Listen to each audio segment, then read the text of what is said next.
We're on your side tonight, getting you ready for the upcoming Run for the Roses. Of course, the Kentucky Derby.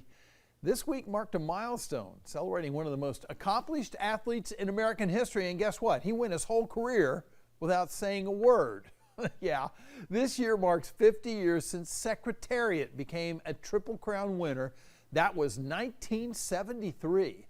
It was the first time any horse had done that in 25 years. That was when Citation won the Triple Crown in 1948. Secretariat's triumph earned him a place in the history books, even the cover of Time magazine, and just captured the hearts of the country. Secretariat's journey began on a track about to become center stage this weekend. Yeah! Happy Derby! Ah, the hats, the mint juleps, and the spectacle of horse racing returned to our television screens this weekend. It's the 149th running of the Kentucky Derby at Churchill Downs in Louisville, Kentucky. And it is an event that draws everyone, politicians, athletes, movie stars, even Queen Elizabeth has attended. The return of the much-awaited Kentucky Derby hits close to home for members of our WBTV News team. Veteran reporter Steve Crump is from Louisville, and he returned to his hometown, sharing how the history of horse racing is an age-old story of Americana.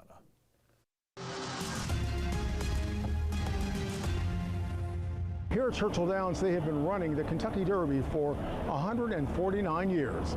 It is clearly one of the crown jewels of American horse racing.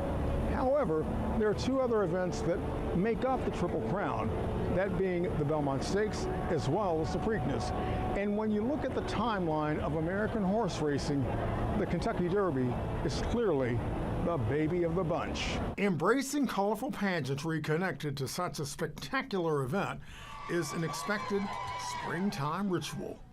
Without question, the Kentucky Derby is the so-called granddaddy of them all, going all the way back to 1875. During the formative years in the 19th century, headlines attracted the masses, and beginning in the 20th century, moving pictures brought the big day into view.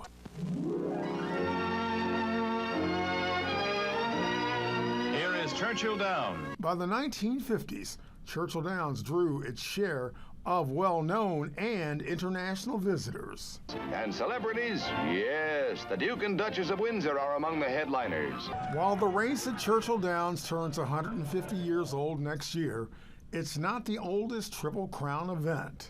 All right, let's see what we got here. We got the 405 and 350. 755, is that? 755? New York's Belmont Stakes came into view 9 years earlier during 1866, and in Pimlico, Maryland. Good afternoon, ladies and gentlemen, and welcome to the Preakness. The Preakness began its run in 1873, 2 years before crowds started coming to Louisville. In the clubhouse dining room, racing history is acknowledged by paying tribute to the groundbreaking accomplishments from the sport's past pioneers. Willie Sims is the only African-American jockey to capture the Kentucky Derby, Preakness, and Belmont Stakes.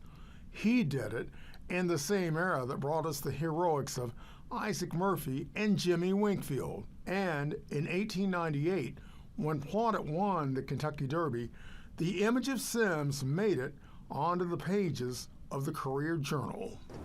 He was a known rider throughout America, and thus it allowed him to go on and win the Preakness as well as the Belmont. Beyond the Triple Crown events, one race has deeper roots. Winners, hit the edge, right on top, pick a winners. Winners, hit the edge. Hey, you got a big card, the winning card today, the edge. Try one today. $2. Saratoga, New York is home to the Travers Stakes. Established in 1864, the Travers came 11 years before horse racing's biggest showcase and best-known event started celebrating Kentucky's big day at the races. Organizers of this big race say that the crowds have managed to get better over the last 2 years. The growth in the sport has a lot to do, they say, with the fact that people want to get out and enjoy big-time events, since it appears that the threat of COVID could very well be over. For now, We're at Churchill Downs in Louisville, Kentucky. Steve Crump, WBTV, on your side.